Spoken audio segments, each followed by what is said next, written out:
All right, this is going to be a cool one. This video is all about audiobook pseudonyms.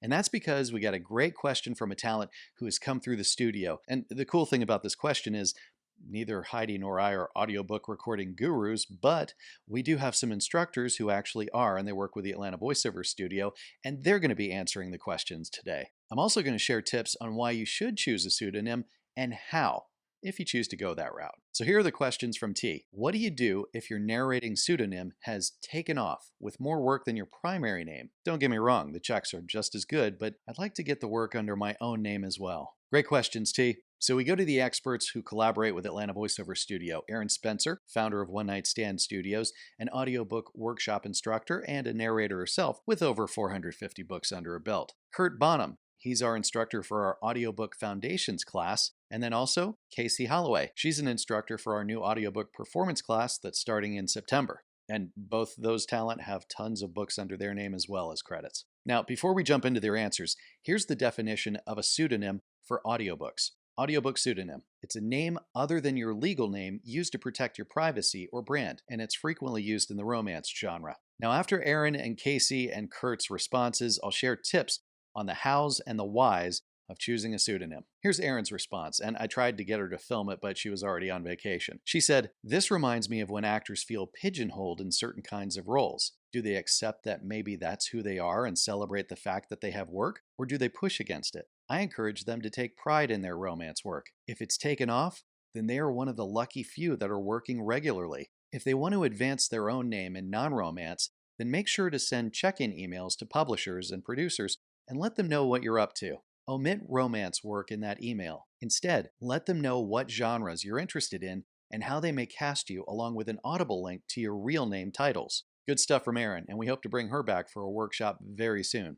Next, here's Casey's thoughts if your pseudonym takes off. If you want to boost your primary name, what genres are you separating with your pseudonym? Reach out to producers you've worked with and let them know other genres you are interested in using your primary name for. If your pseudonym is taken off, you've clearly done something very right. Use those skills: consistency, branding, networking, and performance quality, and apply them with intention to your primary name. If you don't mind people knowing it's you, consider merging over time. You could start taking some pseudonym work under your real name, if it's allowed by the producer, update public-facing profiles to clarify that you narrate under both names, make a clear statement or soft launch. For example, also narrating as, or you may know me as. For me, personally, I have a pseudonym for romance content, and everything else is my real name. For me, it's important to keep those separate because of the work I do most of the time, and it's given me greater flexibility. It's just a matter of working to establish both. Good luck and happy narrating. And finally, Kurt, who leads our Audiobook Foundations class. He says, even without a pseudonym, you have to make sure producers know what genres you want to work in. Looking at my Audible profile, you'd assume I was a romance narrator because that's the majority of work I've done. Producers latched onto me for that genre, and I've had to make sure they know what else I do and want to do. He goes on to say, the books I've gotten the most acclaim, awards, and nominations for have been thrillers, and that's what I like to do the most. But I've had to push to get my publishers to think of me for them because they just default to sending me romance, which is my least favorite. It's finally changing, and I'm getting more thriller work. Funny enough, one of my favorites that I'm currently recording book 21 for is a gritty, dark serial killer detective thriller series. However, the two main detectives are also lovers, so it's listed under romance. Big thanks to Aaron, Kurt, and Casey for their answers. Now, I'm going to get to a quick pseudonym guide for you in just a sec, but if you are interested in audiobook narration, we have 2 classes that you could take via Zoom, anywhere in the world, hence Zoom. Foundation to Audiobook Narration class with Kurt Bonham, that's to get you started, and then Performance Technique in Audiobook Narration with Casey Holloway. It's a new one that's coming up in September. You can check it all out at atlantavoiceoverstudio.com. And of course, we hope to bring back audiobook demos with Aaron Spencer soon. So here's the pseudonym guide to help you out. Why choose a pseudonym? Why would you possibly want one? Well, there are a few reasons. Privacy, to separate audiobook content from other genres, especially romance. Branding is another reason, to create a name that fits with certain genres, like romance versus thriller. Union or name conflicts, if someone already has your name. So now the hows. How to choose a name that fits your brand. Things to consider. What genre will you be voicing? What kind of voice or persona does the name evoke? Make sure it's easy to spell and search, plus it's not too common. Check to see if somebody else is already using it as a narrator, if there's a domain name, and a social media handle for it. The more unique it is and the more it fits, quicker it'll be to find. And there you go. Hope that helps with audiobook pseudonyms for you. This channel is all about giving you free voiceover tips and help in different things we deal with as talent. So, if you want some free voiceover advice, email mike@atlantavoiceoverstudio.com and then fill in this blank. I'm a voice actor looking for direction on... Doesn't have to be long, just quick and easy like that. I'll take a look and see if we can make a video to answer you or create a whole email newsletter around it.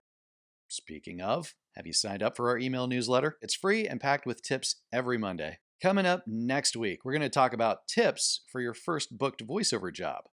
Till then, Atlanta Voiceover Studio and ProVoiceOverTraining.com is here to equip, elevate, and inspire you in your voiceover journey, giving you the resources you need to create the voiceover career you want. You're building a voiceover business. Think outside the box, and cheers to your success. Have you spent a bunch of time going through voiceover training only to now feel lost and not sure what your next steps are? Or maybe you had a little success and started booking some voiceover jobs feeling good, but then it died down a little, and now you're unsure about how to create that long and sustainable career. Or wish you had a support group to inspire you, hold you accountable, and answer those ever-elusive industry questions that come up all the time. Well, we've been in your shoes, having to try to figure it all out in pieces here and there. So that's why we want to introduce you to the Atlanta Voiceover Studio and ProVoiceOverTraining.com VO Mentorship Membership. I know, like you need another membership, right? Yeah, we totally get it. But listen, the right one can make all the difference in a business. Yeah, the reason we wanted to do this was because so many people go through training, get demos, maybe learn about voiceover from video courses like our own, ProVoiceOverTraining.com, or other places to train. But when it came to actually putting it into practice and building a business, it felt overwhelming, confusing, and for some, maybe you, paralyzing. Yeah, we could have created a workshop or class for this and it would have been worth it, but we wanted a solution that was for talent, that was just more affordable, convenient, and valuable. We also wanted to be right there with you, helping you along the way as much as we could. So before we jump into what the monthly mentorship membership covers, let's talk about the extras first. Members will get first access to sign up for Industry Pro workouts. These are virtual small group opportunities to read for agents, casting directors, or creative directors, receive their feedback, and get to know them better. And we only have 15 spots for each, so they fill up quickly. And you get $20 off Industry Pro workouts as members. The mentorship membership is only $25 a month, so if you love doing the Industry Pro workouts anyway, the membership basically pays for itself. And on top of the Industry Pro workouts, we'll also occasionally give members discounts to training and other offerings. And those are just the bonuses. Each month you'll get professional training modules. These are live Zooms we'll host monthly along with industry expert guests, and topics range from industry insights, business strategies, performance, and more. A resource library, a collection of past Zoom sessions, scripts, audition prep guides, tech setup guides, and reference materials for different genres. Toolkits. These are downloadable resources like vocal warm-ups, exercises, and script breakdowns to build a solid foundation in voiceover. Plus, and this is a biggie, you'll have access to our private community message board where you can ask questions and get support. Now, we built out this membership to grow with you no matter where you are in your voiceover journey. So we hope you'll join us. Take the next step toward a rewarding voiceover career with mentorship that grows with you. Join today for only $25 a month.